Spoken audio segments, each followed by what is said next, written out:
परिवार और माँ, तीन भाई एक बहन की कहानी।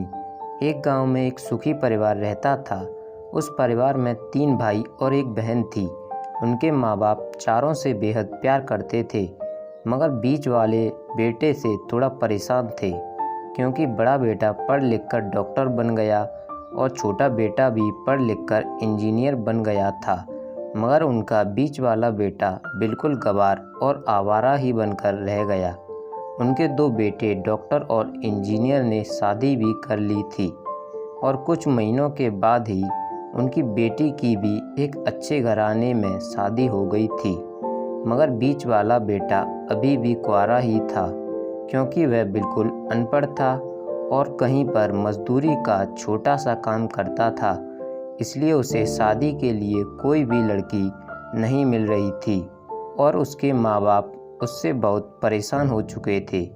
अब जब भी उसकी बहन अपने मायके आती तो पहले वह अपने डॉक्टर और इंजीनियर भाइयों से मिलती थी, मगर बीच वाले भाई से बहुत कम मिलती थी, क्योंकि वह उसे ज़्यादा पैसे नहीं दे पाता था। लेकिन फिर भी वह अपनी बहन से बहुत प्यार करता था। अब उनके पिताजी की बीच वाले बेटे की शादी किए बिना ही मृत्यु हो गई। उनकी माँ ने सोचा कहीं अब किसी के मुंह से बंटवारे की बात ना निकले, इसलिए अपने ही गांव की एक सीधी सादी लड़की से अपने गंवार लड़के की शादी करवा दी।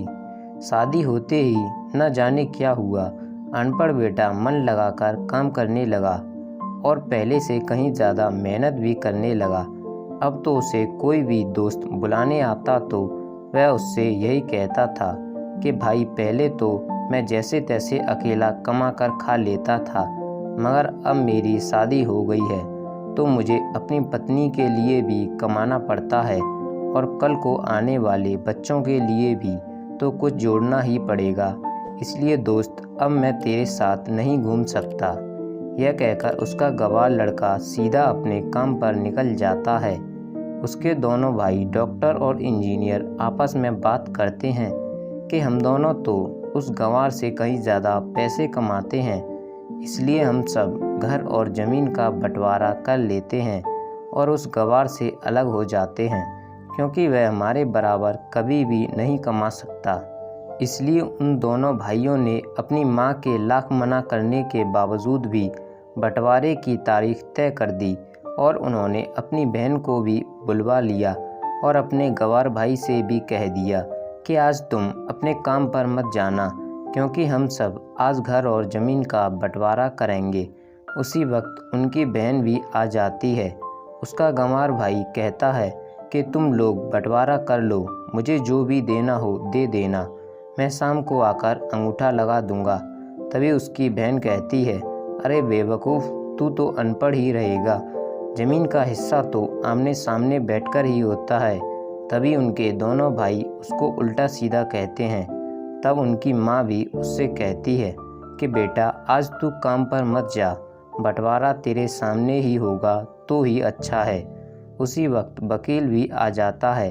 तभी वकील कहता है कि आपका सारा हिस्सा मिलाकर 10 बीघा ज़मीन है और आपका घर है। अब यह बताओ कि किसको कितना हिस्सा देना है, मैं उसी हिसाब से बंटवारे के कागज़ बना दूंगा।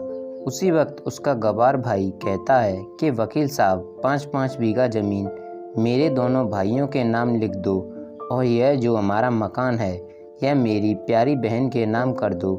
तभी उसके दोनों भाई और बहन पूछते हैं, और तुम हिस्से में क्या लोगे? तभी उनका गंवार भाई कहता है कि मेरे हिस्से में मेरी प्यारी माँ है ना। और तभी वह अपनी पत्नी की तरफ मुस्कुराते हुए कहता है कि क्यों मेरी प्यारी पत्नी, क्या मैंने कुछ गलत कहा? गंवार की पत्नी अपनी सास से लिपट कर कहती है कि माँ से बड़ी वसीयत क्या होगी मेरे लिए। और उसी वक्त उसका गंवार पति भी अपनी माँ से लिपट जाता है। गंवार बेटे ने अपने प्यार से ज़मीन जायदाद के बंटवारे को एक सन्नाटे में बदल दिया। तभी बहन अपने गंवार भाई को गले लगाकर रोते हुए कहती है कि मुझे माफ़ कर दो भैया, मैं आपको समझ नहीं सकी। तभी उसका भाई कहता है कि मेरी प्यारी बहन, इस घर में जितना अधिकार हमारा है उतना ही अधिकार तेरा भी है और रही बात बंटवारे की, तो बंटवारा नहीं करने से हमारा जीवन दुखी तो नहीं हो जाएगा। क्यों करते हैं हम बंटवारा? क्या हम एक साथ मिलकर नहीं रह सकते?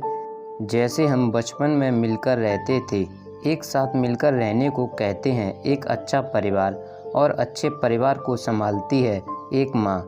तभी उसके दोनों भाई भी बहुत शर्मिंदा होते हैं और वह बंटवारे के सभी कागज़ फाड़ कर फेंक देते हैं। खुशी खुशी अपने परिवार के साथ मिलजुल कर रहते हैं।